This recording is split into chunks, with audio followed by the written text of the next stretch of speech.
Bonjour, bonjour cher ami, comment ça va? J'espère que ça va bien.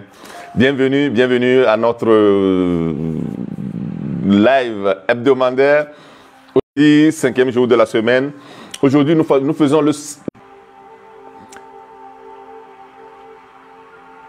Aujourd'hui, nous faisons notre 5e... Non, j'ai eu une interruption. Donc je voulais comprendre si ça allait se prolonger. Heureusement, tout est rentré dans l'ordre, heureusement, parce qu'il y a un problème de connexion. Mais bon, voilà, anyway, on continue. Bienvenue à notre 5e D. Aujourd'hui, nous parlons de la diligence. 5e D. Nous avons parlé lundi du désir, premier D. 2e D, nous avons parlé de la décision, comment prendre des décisions. 3e D, nous avons parlé de la discipline. 4e D, nous avons parlé de la détermination. Maintenant, nous parlons de la diligence. Okay? Pour ceux qui ne me connaissent pas, je suis Mawena Joseph. Je suis life coach. Je suis life coach basé en Italie. Donc, quand je dis que je suis life coach, ça veut dire que quand je parle, j'enseigne quelque chose. Je suis un consultant, je suis un formateur, je suis un conférencier. J'enseigne. J'enseigne pour le changement des gens, j'enseigne pour le changement de mentalité, j'enseigne pour la nouvelle vie. Parce que pour moi, c'est important que le changement vienne seulement par les connaissances. Ce n'est pas par magie. Par magie, tu ne vas pas changer. Je suis désolé. C'est seulement par connaissance. C'est les connaissances que tu appliques. Quand ça devient des compétences et tu fais l'expérience de ça. Donc, tu crées une identité, une seconde nature dans ce que tu fais.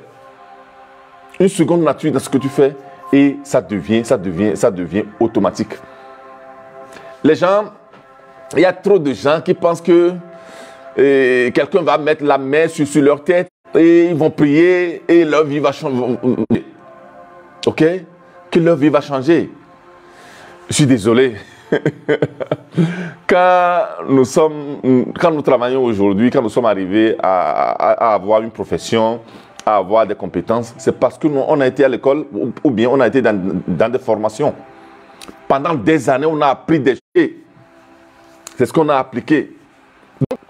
Et j'ai tellement de tentatives d'interruption aujourd'hui, je ne comprends pas pourquoi. Mais bon, voilà, on continue. Ok? Donc, c'est ça. Donc, je vois que la connexion est un peu lente aussi. Donc, mais bon, voilà. OK? Donc c'est pas les connaissances. On a été à l'école, on a été dans des formations, on a appris. Après, on est compétent. OK? Donc, c'est la même chose pour la vie. Pour être personnellement ou bien pour être professionnel de la vie elle-même, il faut apprendre des choses. Il faut apprendre des choses. Donc, c'est ce que je fais. Donc, je suis convaincu que ce n'est pas les connaissances. Donc, j'enseigne des connaissances qui permettent aux gens, à n'importe qui, à toi, de pouvoir changer ta vie. De pouvoir changer ou bien faire évoluer ta vie, ce que tu veux réellement faire. Parce que sans la croissance personnelle, sans le développement personnel, on ne peut pas y arriver. Naturellement, nous grandissons, nous vieillissons. Donc, la vie que tu as à 5 ans n'est pas la même vie que tu as à 10 ans, n'est pas la même vie que tu as à 20 ans, n'est pas la même vie que tu as à 30 ans, n'est pas la même vie que tu as à 50 ans. Mais beaucoup de gens n'évoluent pas de manière personnelle par rapport au physique. Il faut évoluer. C'est cette évolution-là qui va te permettre, devant les difficultés, de savoir comment agir. Hier, j'ai eu hier en coaching pour la première fois une dame qui a plus de 50 ans pratiquement. Et c'est pendant des années, elle ne travaille pas, elle n'arrive pas à travailler, elle est bloquée, elle est à la maison, presque en dépression. Et je l'ai eu hier en coaching, donc voilà, on sera en coaching au moins une dizaine de fois, donc chaque semaine on sera en coaching. Ok? Donc elle était bloquée. Donc c'est là que je lui ai posé assez de questions pour aller voir où est-ce qu'elle était bloquée. Ok? Donc sa maman, son papa, ses grands-parents, tout ça là. Et j'ai vu qu'elle était bloquée par rapport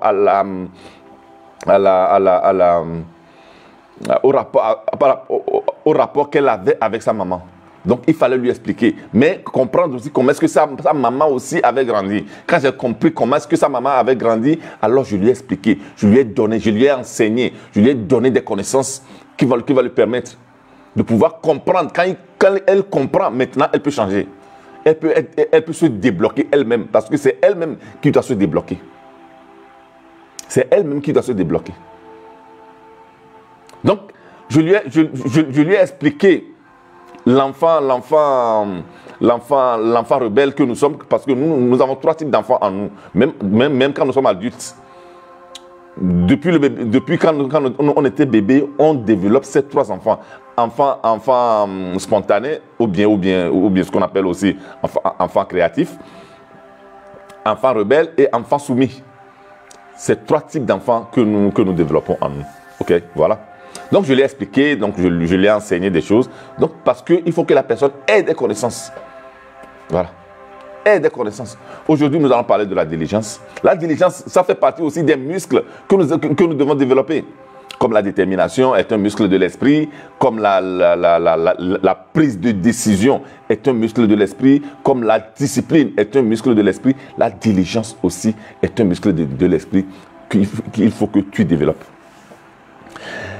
La diligence, c'est quand nous faisons des actions rapides, mais de manière efficace. Nous faisons des actions rapides, mais de manière efficace. Donc, pour pouvoir faire des actions rapides, mais de manière efficace, il faut de l'automatisme. Mais de bons automatismes. Ça veut dire qu'il faut s'appliquer. Donc, c'est pourquoi nous avons travaillé sur certaines choses. La prise de décision, on prend des décisions de manière automatique. La discipline, on construit de la routine. Et ces routines-là deviennent automatiques. C'est des gestes qu'on fait tous les jours de manière automatique. Nous vivons dans la journée de manière automatique. Mais beaucoup de gens vivent de cette manière automatique. Vivent de cette manière automatique, mais concrètement, c'est de l'automatisme que d'autres personnes leur ont imposé. Voilà. C'est de l'automatisme que d'autres personnes, mais il faut que toi-même, c'est comme j'ai toujours dit, tu as un cellulaire, il faut que les applications que tu as dans ton cellulaire, que ce soit des applications que toi-même tu as choisies pour toi-même. Est-ce que tu comprends? Voilà. Donc, il faut que tu aies de l'automatisme qui t'amène à faire des gestes, à faire des actions de manière rapide. Parce qu'il y a des moments où tu as besoin de rapidité. Dans tes décisions, dans tes actions, dans tes pensées, tu as besoin de rapidité. Et cette rapidité-là doit être efficace, doit être fonctionnelle au résultat que tu dois avoir. Si tu vas être rapide, et ne pas avoir de résultats ou bien avoir de mauvais résultats, ça veut dire que c'est de la précipitation. Ce n'est pas de la rapidité. Ce n'est pas de la rapidité, c'est de la précipitation. La diligence, donc ça veut dire que tu n'es pas diligent. Quand tu as de la précipitation, tu n'es pas diligent.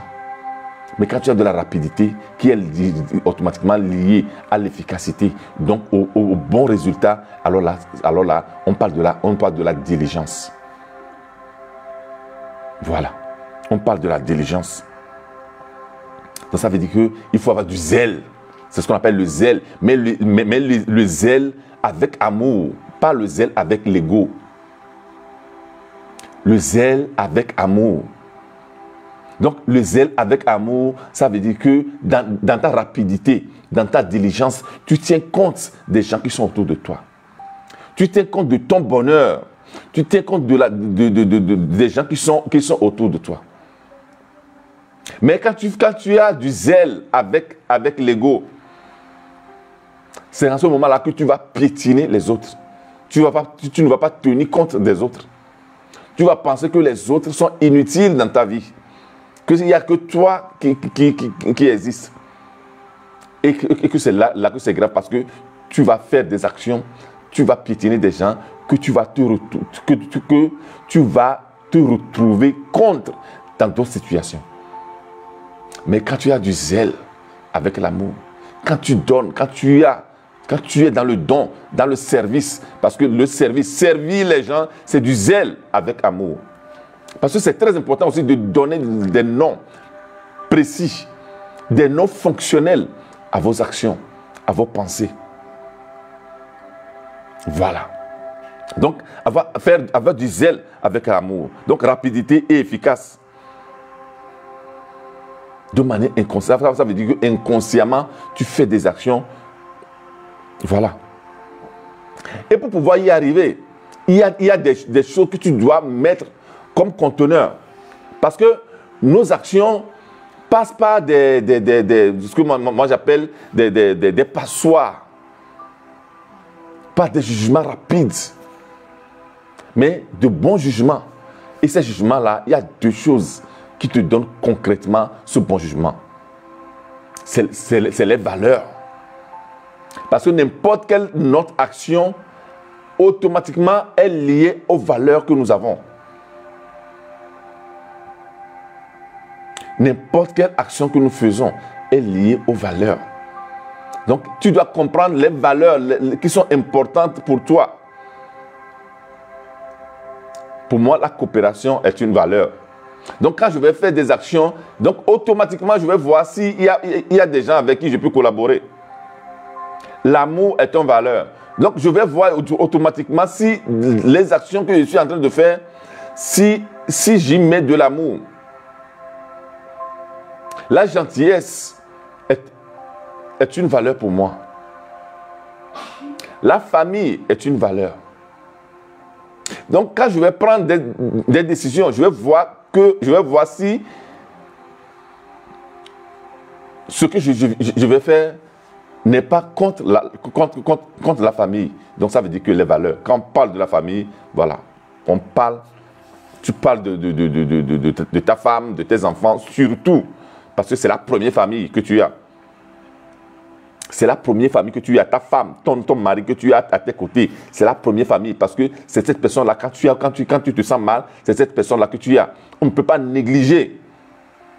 Penser que la famille, c'est les oncles seulement, c'est les frères, c'est les sœurs qui sont les vraies familles. Donc la femme que j'ai épousée chez moi, elle vient d'une autre famille. L'homme là que j'ai épousé vient d'une autre famille. Alors, il y a beaucoup de gens qui ont bousillé leur vie à cause de ça. Donc, il faut avoir une claire compréhension de la famille.